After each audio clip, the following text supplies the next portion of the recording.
இன்றைக்கி டிவியை பார்த்திங்கனாலும் சரி, மொபைலை நோண்டிங்கனாலும் சரி, எல்லா விஷயங்கள் பார்க்கறது, கேட்கிறது, படிக்கிறது எல்லாமே நமக்கு ஒரு பயத்தை உண்டு பண்ணுது. சமுதாயத்தின் மேலே ஒரு பயம், மக்களை பார்த்தாலே ஒரு பயம், மிருகங்களை பார்த்தா கூட பயம்.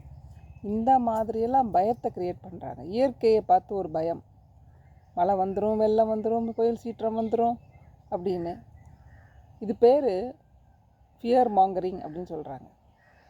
மனதில் ஒரு பயத்தை ஏற்படுத்தினா மக்கள் எல்லாம் அமைதியாக வாயை மூடிட்டு பயந்துக்கிட்டு உள்ளே உட்காந்துருப்பாங்க அப்படிங்கிறது தான் இதோடைய சாராம்சம்.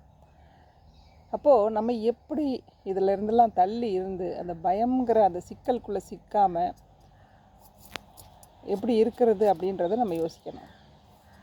பயப்படாமல் எப்படி இருக்க முடியும் இல்லையா? நமக்கு நார்மலாகவே பயம்தான் எல்லாத்துக்கும். ஆனால் நம்ம ஒரு விஷயத்தை பண்ணலாம். இப்போ நம்ம என்ன தெரியுமா பண்ணிக்கிட்டு இருக்கோம்? நம்ம பார்க்குறது, கேட்குறது எல்லாமே எங்கே போகுதுன்னா நம்ம பிரெயினில் போகுது.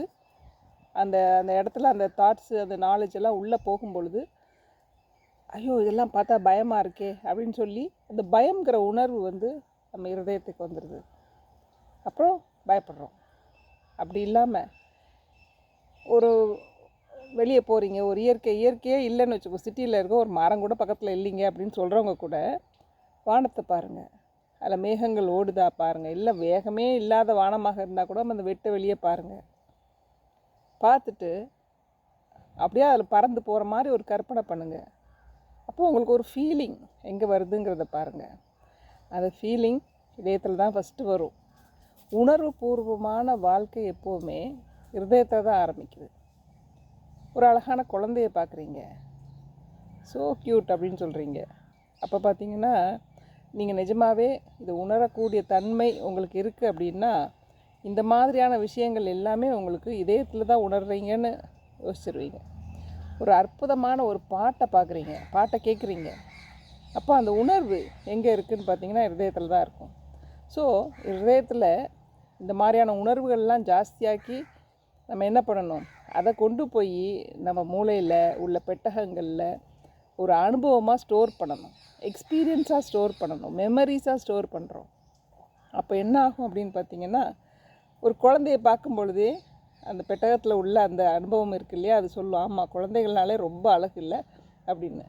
இந்த பாட்டு, இளையராஜா பாட்டுனாலே சூப்பர் இல்லை அப்படின்னு சொல்லும் ஒரு பாட்டை கேட்ட உடனே. அதனால் உணர்வு பூர்வமான வாழ்க்கைக்குள்ளே நம்ம போய் பழகணும்.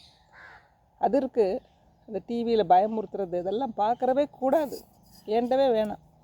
இப்போ நம்ம நேற்று நான் ஃபேஸ்புக்கே சும்மா தள்ளிக்கிட்டு இருக்கிறேன், ஏதோ ஒரு வீடியோ, பசங்க ஏதோ ட்ரெயினில் போகிறவங்கள அடித்தாங்க அப்படின்றது மாத்திரம் நல்லா தெரியுது. பார்க்கல. ஏதாவது ஒரு வயலன்ஸு, இந்த மாதிரி ஒரு பெண்ணை அடிக்கிற மாதிரி இந்த மாதிரியெல்லாம் நிறைய போடுறாங்க. அது எதுக்கு அப்படின்னு பார்த்திங்கன்னா, அவங்களுக்கு வியூஸ் வேணும். ஃபஸ்ட்டு தனக்கு வியூஸ் நிறைய வரணும், லைக்ஸ் வரணும், கமெண்ட்ஸ் வரணும். கமெண்ட் எப்படி இருக்குங்கிறதுலாம் இப்போ நிறைய பேர் பார்க்குறதே இல்லை. பேட் கமெண்ட்ஸ் வந்தாலும் அவங்களுக்கு டோபமைன் ரைஸ் ஆகுது, நல்ல கமெண்ட்ஸ் வந்தாலும் டோபமைன் ரைஸ் ஆகுது. அப்படிங்கிற பட்சத்தில் மக்களை எப்படியாவது கவரணும், அவங்கள சிந்திக்க விடாமல் அந்த இடத்துல டக்குன்னு ஒரு கமெண்ட்டை போட விடணும் அப்படின்றது தான் அவங்களுடைய எண்ணம் இல்லையா? அவங்க ஒரு தொழில் நோக்கில் பண்ணுறாங்களோ என்ன நோக்கில் பண்ணுறாங்களோ நமக்கு தெரியாது, ஒரு பாப்புலாரிட்டிக்காக பண்ணிட்டு போகிறாங்க. ஆனால் நம்ம அதில் சிக்காமல் இருக்கணும், அது ரொம்ப ரொம்ப ரொம்ப முக்கியம். சிக்காமல் இருக்கணும்னா நம்மளுடைய ஃபீலிங்ஸ், அதாவது சென்சிட்டிவிட்டியை கூட்டிக்கிட்டே போகிறது மாத்திரம் பத்திரம் இல்லை, அந்த சென்சிட்டிவான விஷயங்கள் தேவையில்லாததை பார்க்காம நமக்கு ஒரு நல்ல அனுபவத்தையும் நல்ல ஒரு மெமரியை கொடுக்கக்கூடிய விஷயங்களையும் பண்ண ஆரம்பிக்கணும்.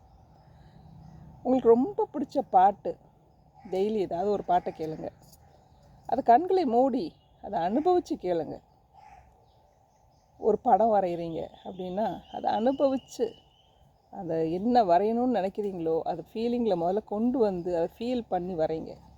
ஒரு ட்ரெஸ் போட்டால் கூட அதை மெதுவாக தடவி பாருங்கள், எவ்வளோ ஒரு ஒரு சாஃப்டாக இருக்குது, எவ்வளோ அற்புதமாக இருக்குது அப்படின்றத பாருங்கள். உங்கள் கைகளையோ முகத்தையோ கூட தடவி பாருங்கள், எப்படி இருக்கீங்க அப்படின்றத உணர்ந்து பாருங்கள். இந்த உணர்வு அப்படிங்கிறது இப்போல்லாம் ப்ராக்டிஸ் பண்ண வேண்டியதாக இருக்குது. அது நேச்சுரலாக நமக்கு இருந்தது தான். ஆனால் நம்மளை அப்படி ஆக்கிட்டாங்க. ஸோ சின்ன சின்ன ஒரு மலரை பார்க்குறீங்களா, டக்குன்னு போய் பறிக்காதீங்க. போய் அதை தொட்டு பாருங்கள், ஃபீல் பண்ணி பாருங்கள்.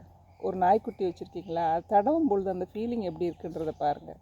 அது உங்களை கொஞ்சம் பொழுது நீங்கள் எப்படி ஃபீல் பண்ணுறீங்கன்றதை பாருங்கள். ஸோ இதெல்லாம் நம்ம பண்ண பண்ண பண்ண நம்ம இதயத்திலேருந்து வாழ ஆரம்பிப்போம். இதயத்திலேருந்து வாழ ஆரம்பிக்கும் பொழுது என்ன ஆகும் அப்படின்னு பார்த்தீங்கன்னா, நமக்கு எல்லாம் நம்ம இதயத்தை ஓப்பன் பண்ணுன்னு சொல்கிறோம்ல, அந்த மாதிரி தான். ஓப்பனாக வச்சுருக்கும் பொழுது நமக்கு தேவையான அனைத்தும் நம்மளை வந்து சேரும். நம்ம என்ன பண்ணிடுறோம், மூளையில் போய் உட்காந்துடுறோம், பிரெயினில் உட்காந்துட்டு ஒன்றுமே கிடைக்கல அப்படின்னு சொல்கிறோம். அது வந்து நம்ம நினைத்தது கிடைக்காமல் இருக்கிறதுக்கு காரணம் நம்ம வந்து அதை வந்து தாட்ஸு, அந்த ஃபியரு, சொசைட்டி நம்மளை பண்ணி வச்சுருக்கிறதுக்குள்ளே சிக்கி இருக்கிறதுனால தான். அந்த சிக்கல்களெல்லாம் எடுக்கணும் அப்படின்னா ஒரே வழி, இதயத்தில் இருந்து ஃபீல் பண்ணி எதனாலும் பண்ண ஆரம்பிங்க. எதுனாலும் அந்த ஃபீலிங்ஸ் அப்படி வந்ததோடனே டக்குன்னு உங்களுக்கு வந்து அது நீங்கள் நினச்சது நடக்கும். ஒரு பணம் வேணும்னு நினைக்கிறீங்கன்னு வச்சுக்கோங்களேன், ஒரு ரூபா நோட்டை எடுத்துக்கோங்க, கையில் கொஞ்சம் நேரம் வச்சு ஃபஸ்ட்டு கண்ணை மூடி அதை ஃபுல்லாக தடவி பாருங்கள். அந்த ரூபாய் நோட்டை எப்படி ஃபீல் பண்ணுறீங்கன்றதை பாருங்கள். இதுவும் புது நோட்டாக இருந்தால் இன்னும் நல்லது. அப்புறம் கண்களை திறந்து அது எப்படி இருக்குது, என்ன ஷேப்பில் இருக்குது, என்னென்ன படம் போட்டிருக்கு, அதை ஃபீல் பண்ணும்பொழுது எப்படி இருக்குங்கிறது உணர்ந்து பாருங்கள். அப்போது உங்களுக்கு பணம் வேணும் அப்படின்னு நீங்கள் நினைக்கிற காலத்தில் டக்குன்னு கண்களை மூடி அந்த ஃபீலிங்கை திருப்பி கொண்டு வந்து ஃபீல் பண்ணி பாருங்கள். கட்டாயமாக உங்களுக்கு பணம் வரும். ட்ரை பண்ணி பாருங்கள்.